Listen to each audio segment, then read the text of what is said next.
One of our top requests has been to create a full deep dive course on how to use FiLMiC Pro. So that's exactly what we did, and today we're announcing its availability.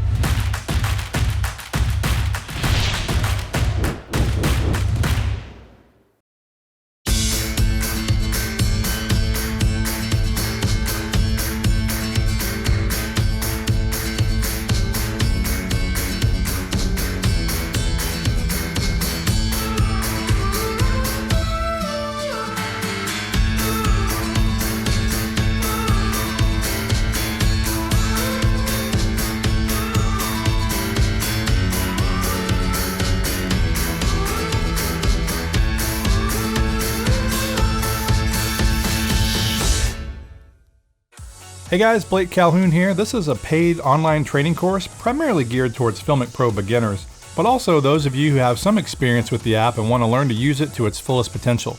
The course has 22 lectures and is almost 3 hours long. And here's a short free preview to check out. To achieve ideal motion blur, you want to double your frame rate to equal the shutter speed. So if you're shooting 24 frames per second, you would want to get a shutter of 1/48.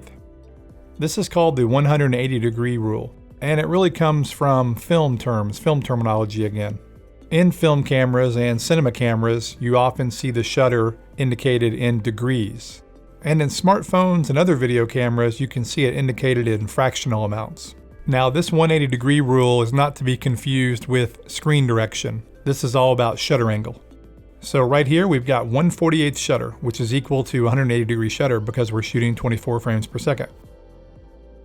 So if we switch the frame rate and go to 30 frames per second, and we'll take a look at the shutter. Now you're at 1/60th, and that's exactly what you want.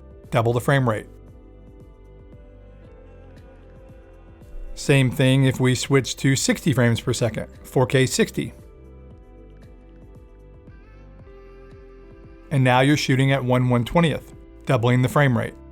You'll notice too that the image is getting darker. That's because as you shoot higher frame rates, you need to add more light. So you either add light or you do it by adding ISO. And the ISO is the number above the shutter here, and it's 56 right now. And the best practice we found shooting with FiLMiC Pro is to keep your ISO under 100 if at all possible. Otherwise, the footage can get noisy. So typically you would want to increase the exposure by adding light, sunlight or artificial lighting. Now, of course, if you're outside and you have too much light, you'll have the opposite problem. The shutter will be way too fast. So in that case, it's best to use neutral density filters or ND filters. So just understand whether you have too much light or not enough light, you want to try to keep your shutter double your frame rate, the 180-degree rule. Beyond covering everything in the app, I also do several hands-on gear demos, talk about must-have mobile filmmaking accessories, break down my best practices for before, during, and after a shoot, and I even include a bonus in-depth color grading tutorial using Log version 2. So if you're interested in the guide, there's a link in the description, and feel free to ask any questions in the comments. Also, we'll be doing some giveaways and sales, and I'll put that info in the description too. And we'll update that whenever new things come along. Thanks for watching, guys. Hope you found this helpful. We appreciate the support, and we'll see you in the next video.